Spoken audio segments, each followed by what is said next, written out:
Did we do it? Filthy humans, you have once again arrived at the RWBY Talk Podcast, Volume 8, Episode 9. I shall now commence the reboot of a program known as Forest. Please initialize.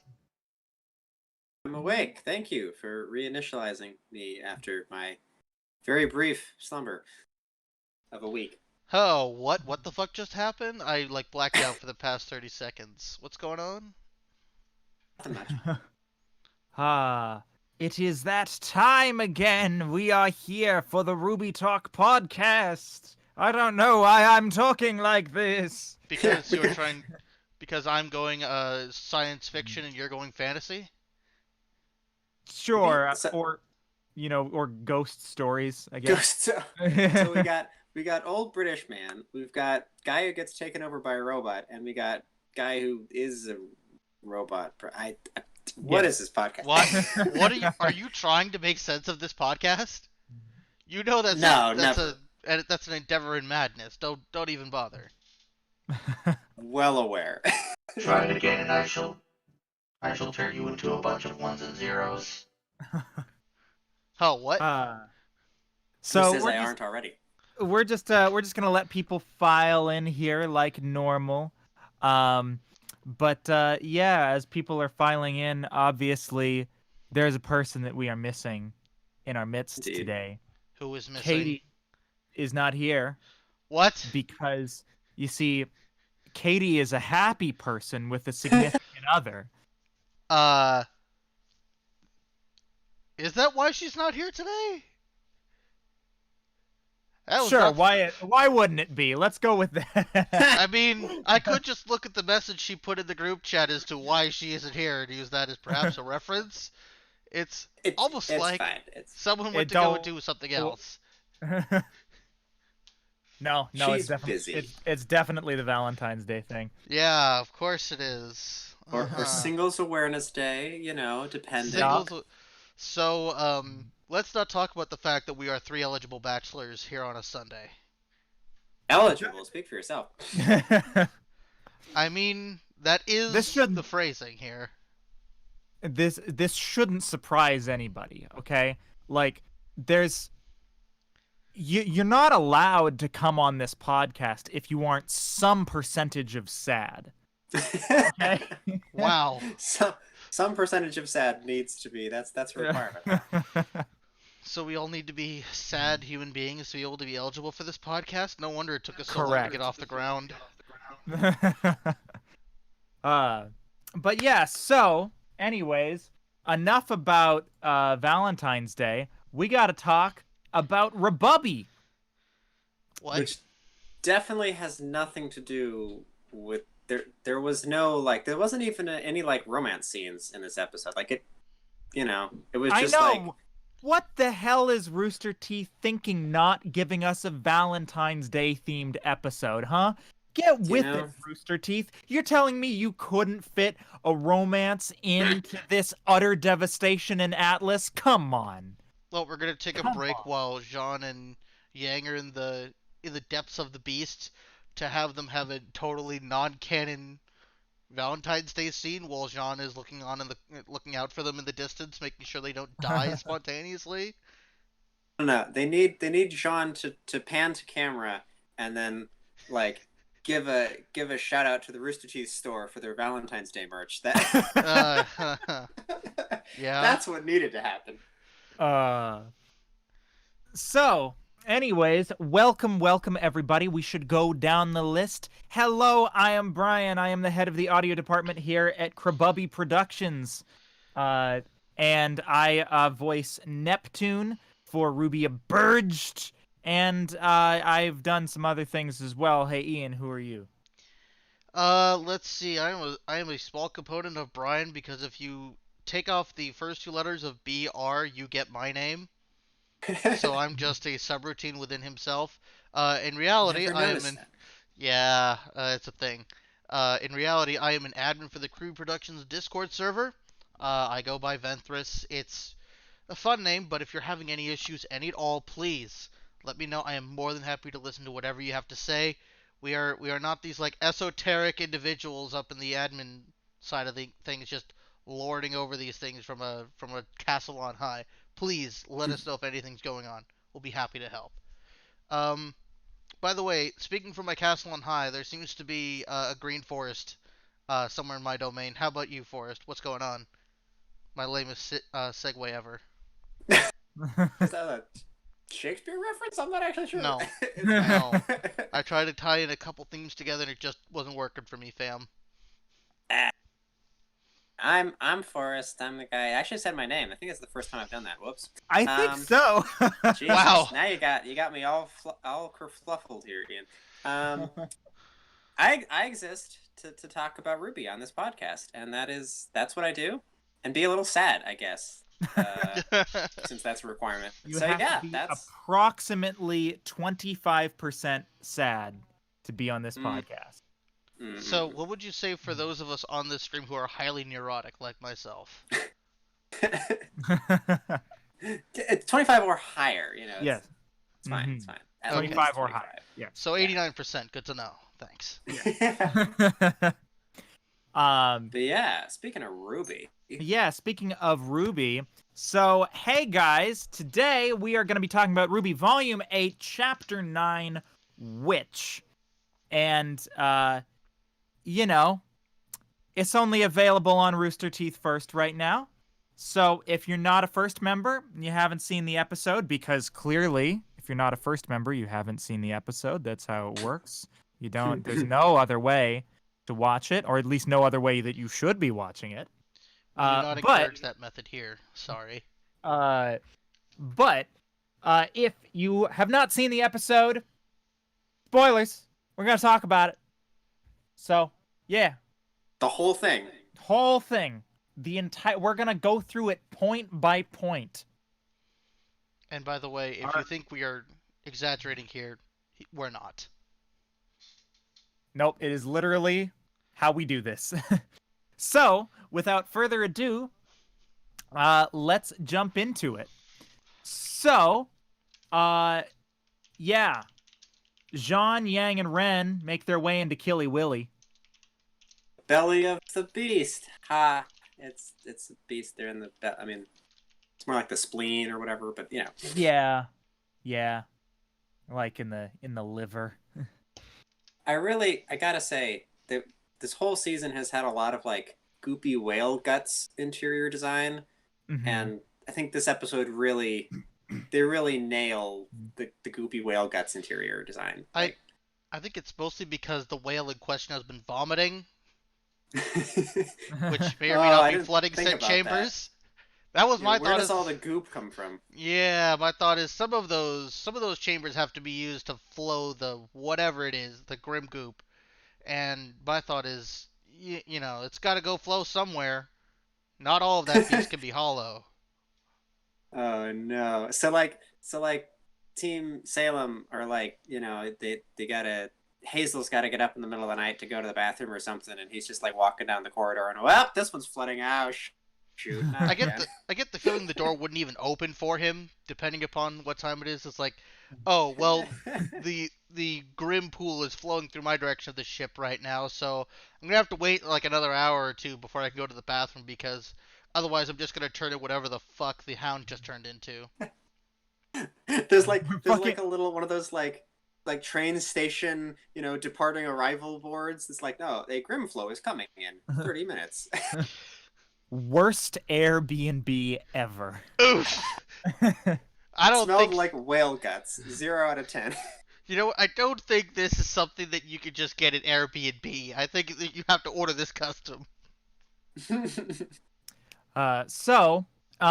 Ren makes Jean and Yang aware of his new emotion sensing skill. Man, that's useful. It's very useful. And Ren is like, hey, I think I can find people because I can sense their emotions. So follow me. And Jean is like, hold up, Ren, old buddy, old good old friend, old pal. Let me help you. And Ren is like, sure, that sounds great because I'm not being an edgy dick anymore. Gone are the days of edgy dickhood. This is a new. He's turned over a new leaf. In all the space of what, 4 episodes? I think. Yeah, roughly. Yeah. I think now that He's- they were out of like the imminent danger of freezing to death, he maybe calmed down. I mean, they're inside a giant whale that they know is about to explode. Yup. I mean, I at don't least he know. ran into the whale by choice. He didn't choose to get stuck out there with the rest of them when that mission went bad. Fair enough. Fair enough. I feel like it's like one of those like this whole season, and I guess kind of the last season too. Ren has just been sort of building up like this angst meter, and then it finally came to a head. Like 4 episodes ago, whatever the snow trapped in the snow episode was, and then like now that he's let that all out, he's like, I can see the sunshine again. Like he's a new, it just had to like hit the overflow level of the dam, and then it all just came out, and now he's cool. So you're saying Ren is a volcano or a geyser? Just let him build up. He'll explode and he'll go back to normal. Exactly. Essentially, yes. Yeah, he's an emotional volcano. Yeah. It's a great yep. So yeah, basically Ren starts leading the way, and Jean is giving him extra aura to keep using his semblance. Such a good support character. Yeah. And so then we get a little bit with Oscar just chilling in his cell, and Oscar talks about a new fairy tale that we haven't heard before. The Girl Who Fell Through the World. You're thinking maybe this means something. I think so, probably. I'm not entirely sure what it means yet. I'm sure that other people probably have already come up with theories. But this show, if it's fairy tale something, it's gonna be important. Yeah, this is the Chekhov's gun kind of thing. They wouldn't mention this if it weren't, something to come up later. Yeah. So essentially, the story goes, at least in the bits and pieces that we know, that there was a girl, and then she fell through Remnant, and then she made it back home, and she wasn't the same person, and she was sad because she was different now, and the world that. Wait a minute, that's kind of a Wizard of Oz. I don't know if that's. Oh, a little bit. Now that I think about it, that is kind of Wizard of Oz. Like, I mean, she doesn't exactly fall. Did through she the fall world, through the world onto a witch? She did kind of fall onto, and the episode is called Witch. Yeah. Just saying. I think you might be onto something there, Forrest. It wouldn't be the first time the show has alluded to the Wizard of Oz. Well, there's a scene, like there's a scene at the very end of this episode, which we'll get to. I was like, "Yep, that's where the title comes from." Yep, yeah, that's true. There's some pretty in your face symbolism going on. Yeah. So now, through this conversation, Oscar says that he doesn't like to use magic because every time he uses magic, he feels himself merging faster with Ozpin. And so I think clearly Oscar is kind of sympathizing with this girl who fell through the world because she changed and he doesn't really want to change. No? So, yeah, I mean, change is scary, and change is even more scary when change means literally becoming part of another person, so much so that you will not recognize your former self anymore. Yeah, losing your autonomy. Maybe almost he your likes entire who he is. identity. Yeah. Because he'd stop basically going by Oscar. He would just be Ozpin. He might, use the moniker as a pseudonym or a disguise, but he wouldn't be there anymore, really. There would be one person. Separating the two would be impossible. I mean, I think The question I've had for a while about the Ozpin situation is how much of each new person is involved, right? I mean, because we're dealing with Oscar, a farm boy, Yeah. right? And Ozpin, who's this accumulation of, hundreds, thousands of different people over the millennia, right? Mm-hmm. Like, does that is the blob that is Ozpin just or Ozma or whatever take over the other personality, and Oscar just becomes a tiny, tiny little fraction of who he is? Or is it more of an even split because he's now, sharing a mind with the person formerly known as Oscar? Does Oscar get like half the influence? Does like each version of Ozpin have like a substantial amount of control as to what the new Ozpin looks like, or is it like you just get lost in the mass of people and you're basically irrelevant? So Well, I we actually might. I have don't know. some thoughts on that because I Okay. think it might have to do with Ozma's original personality and the recency of merging with a new person. Um, Ozma's base personality is probably still in there to a certain degree, but the most amount of influence on his personality would seem to be likely from his most recent merging, because that's the most fresh living host that he has. And then you would have like lesser influences going down from there because those people have fully merged into his being already. It'd probably be the newest one that seems like it would have the most effect on his current personality. That's my thought. Yeah, see that. Yeah. No, I think. I Well, do. I mean, I have a feeling that we might be finding out here relatively soon. I mean, Mm-hmm. I believe probably by the end of this volume, if not by the start of next, that it will be confirmed. It is a total merging. Whether or not that might become evident to the rest of the cast is another thing. Because if I were Yeah. Mhm. Ozpin, I might not necessarily want to let that on and use that as a potential um, uh, trick to hold up my sleeve. Is like, joke's on you, Oscar's been gone for a long time, and throw that in Salem's face when she or her minions when they least expect it.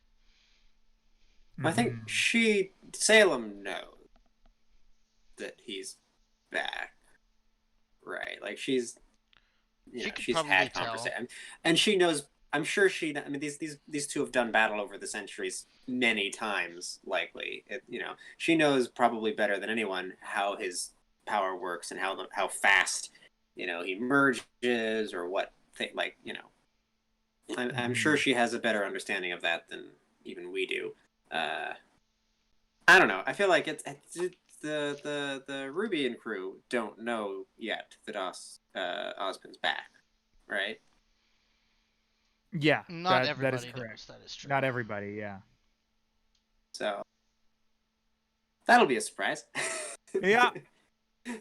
Hey, remember that guy that like effed off partway through the last season to like go hide inside Oscar's brain because we said some hard truths to him and he didn't like it? Yeah, He he's back. Yeah, he's back. he's back from his sabbatical. He's back from sabbatical. Yes, Professor Ozpin went on sabbatical for a while, and So now we also see that Atlas is sending in Huntsman students to fight this fight. I mean, And that's Marrow not super happy with that. Although, I mean, you can tell me what you guys think. I kind of feel like it's fair. I kind of feel like, they're it's a fight for Atlas, for the whole kingdom. if you Like, don't fight now, you won't get a chance later. and also Atlas Academy students have the highest, well, not the highest, but they have the greatest argument for being on the field in the first place. They're highly integrated with the military. So This is the true. idea that they yeah. might be deployed before they are necessarily deemed official huntsmen and huntresses, not entirely out of the question, given the Yeah. urgency of the situation. And they honestly This is definitely... probably have a better chance like being organized in their fighting rather than just like sitting at home waiting to see what happens and then a Grim like busts in their door. Yeah, or You know. Yeah. now, do I agree how they're being deployed? World War One trench warfare style? No. Do I agree that they should Well, be deployed? Yes. especially when we've seen goopy grim rivers that like, oh, I'm sure Also, trenches are the best idea. Yeah, yeah, that's that's what I was about to say. Why the fuck do they have trenches? I don't know. Trench like, warfare only makes sense if the other side is also making trenches. well, the trench warfare only makes sense if the other side has guns, which, spoiler alert, most of the grim are melee. Yeah. Like, it doesn't... Also, if you're gonna build fortifications, like, I know they didn't have a whole lot of time, but like, here's my point, right? To make a trench, you have to take the dirt from one space and move it somewhere else, which means you're building a trench one place and making a pile of dirt somewhere else. Why not put the soldiers not in the ditch, but on the other side of the wall that came out of the ditch? Because the enemy you're fighting spills out goopy grim juice everywhere, which is just gonna fill all of your trench. Like, put them up higher, not lower. Yeah. I think whoever is commanding Atlas military forces read a modern history textbook starting with whatever the equivalent of World War One was and said, you know what? I wonder why on earth we haven't been deployed these tactics against the Grim. It worked for us in this war. Look, why not? Look, they got halfway through the Art of War and they were like, yeah, I can figure it out. Just good grief. Like I understand the feeling they are trying to evoke here. It just for anybody who's made it through high school history should know better than to believe this is how a ultra advanced technological civilization with laser guns would behave in this type of combat. No deployable hard light shields. I mean, okay, maybe that's ripping off Halo, but like, still, no deployable hard light shields. No like cover of any kind besides the aforementioned trenches. They're lining up in big blocks. We knew this from like the first opening scene, which kind of cool. Big blocks of soldiers all lined up, but like they put the artillery in rows. Yeah. It's just gonna shoot like it. That's not even World War One. That is Revolutionary War tactics. Yeah, it's all shoot one at a time, then back up and let the next line shoot. And then... They're all whoever is commanding the Atlas military right now doesn't know the first thing about waging a fucking war. I'm betting they're like an appointee. They have no military strategy whatsoever. They were just appointed for like political reasons. Nobody else in the Atlas military is like going up to that person and being like, "What the fuck? Hey, so listen, I don't want to shoot down your idea, but maybe we want to rethink this." Like maybe hide behind the giant walls we've already built instead of putting some all of our expensive military assets on the open field in front of the defenses we have. I mean, we have some questions here in the chat. Like, who is commanding the Atlas? So isn't that Ironwood? I mean, not directly, it seems, because I would like to think Ironwood would have come up with a better battle plan than this. I wanna believe that Ironwood is a better military tactician than this. I believe this is the work of his generals, and that he just has to roll with it and deal with this bullshit while he does other things. Yeah, well, he's got civilians to shoot in the face. He's got other things to do. Yeah, he's busy. He doesn't have time to wage this war. He's got to commit war crimes. He's got leave war to his other lower generals and people. He to figure out. He has to commit war crimes and also commit a coup that on himself. I don't know. He's already kind of in charge. It is a coup. Like, he did effectively shoot one of the 3 council members, himself being the third. But It So would be a coup what I'm against so another wait a person minute. if he What I'm wasn't already hearing, in power, but it is a coup. what I'm hearing is that Ironwood broke the law to keep himself in power. What? Yes, he did. He committed what many people do in our present day times: do a military coup d'état. It's almost like the people with guns like to use said guns to keep other people in line. Wow, I'm learning so much from RWBY. Yeah. Apparently, whoever like storyboarded this scene out did not necessarily pay attention to high school history. I'm sorry, it's just true. Ouch. uh, so But yes, bad military tactics aside. yes, bad military tactics. So Where are their mortars, damn it? so Hazel has Oscar call Jin. He's like, so if I take this information to Salem and you're lying to me, Salem's gonna punish me. So I can at the least make sure that you're not lying to me. And if you're not lying to me, then we'll go from there. Of course, it turns out that he wasn't lying. This time. Yep. And so, oh, and Emerald is there too. Emerald is like, what are you doing? And Hazel's like, shut up, Emerald, we're doing a thing. the main characters are talking. The people who actually get screen time are discussing the adult things right now. Yeah. And she just kind of is like, okay, all right, this is what we're doing now. Cool. Like this is kind of the start of where I have some problems with this episode, but I guess I'll touch on it here a little bit. Mm-hmm. She just kind of rolls with this. Like, yeah, they didn't really talk about this ahead of time. They just kind of like, she walks in, hey, you're showing Oscar the lamp. That seems like a thing you shouldn't be doing. Why are you doing that? And he's like, that seems very coup-like. Yeah, it's just like we don't. Let's see. Emerald does not explain that she overheard the conversation between Oscar and Hazel, which would have helped here. There also isn't like a bombastic declaration from Emerald saying, "Yeah, this is it. That if this turns out to all be true and this is the final straw, that's it. I'm leaving." It's just, "Oh, I guess Hazel said I'm going, so I'm going now." Yeah. And it just seems to have defeated the whole point of watching her and Mercury in the background going, when are you two gonna leave?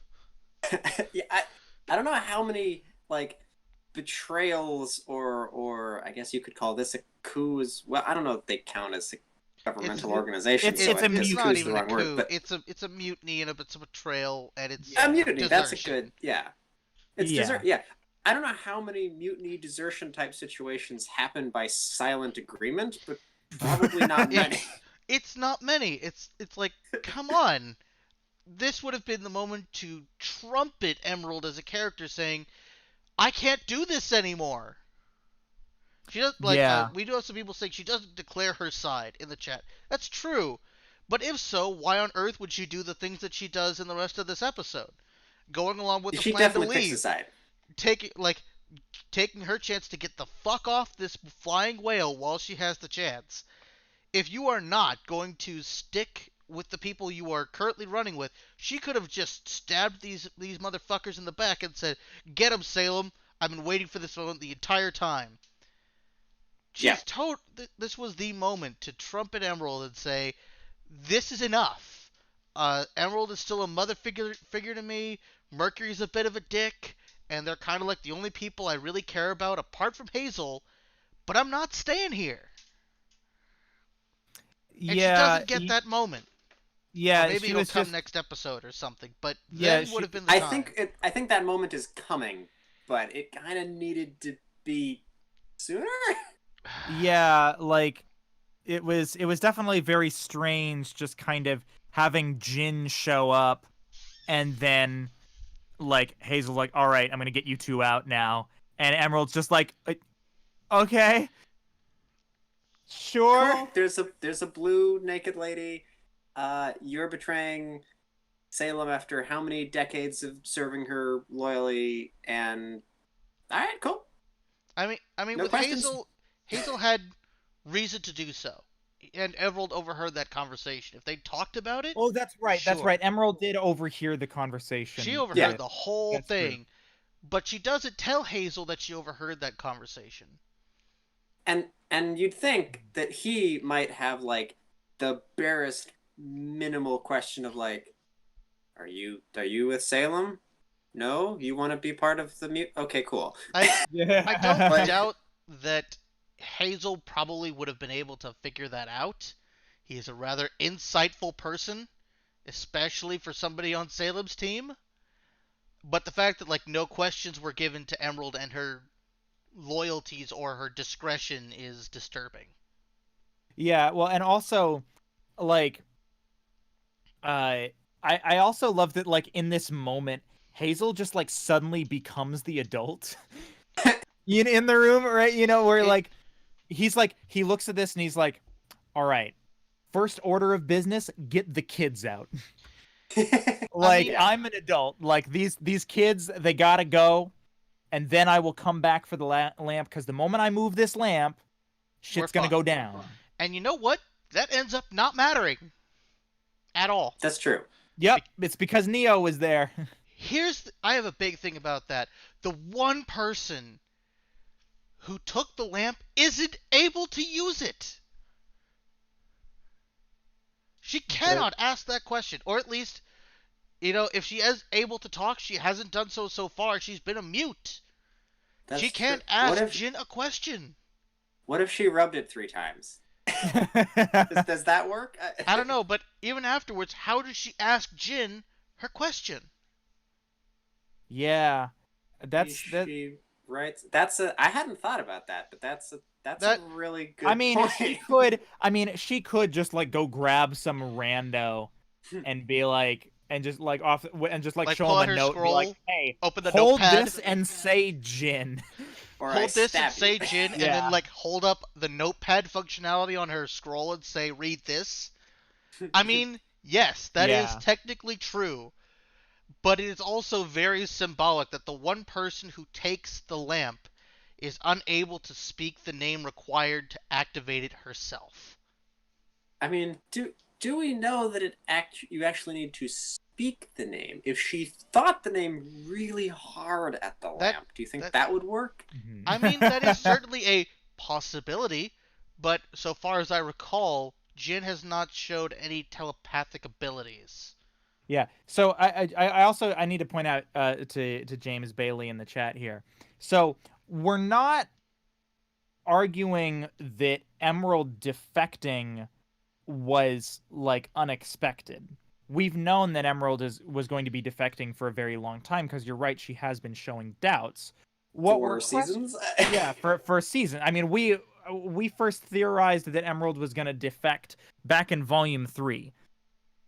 So this has been a long time coming. This has been a long time. I wish we had those old recordings from a long time ago, but like this has been this has been a long time coming. But what we're arguing about is the fact that basically Hazel is in there effectively committing a mutiny, right? By bringing Oscar to the lamp. Emerald shows up. He has no idea that Emerald overheard them. And rather than being like, oh, fuck, I've been found out, he doesn't ask her any questions about where her loyalty lies, because Hazel doesn't know the things that we, the audience, know, right? He's just instead like, yeah, sure, you're here. Why don't you join us in our mutiny endeavor? You know, so it's not unexpected that Emerald decided to defect in that moment based on the information that she had and the doubts that she was feeling. What we're questioning is Hazel's lack of not seeming to care about where Emerald's allegiances lied. Yeah, I would describe it, and we were talking about this a little bit before we started the podcast, but I would say it's not a lack of setup.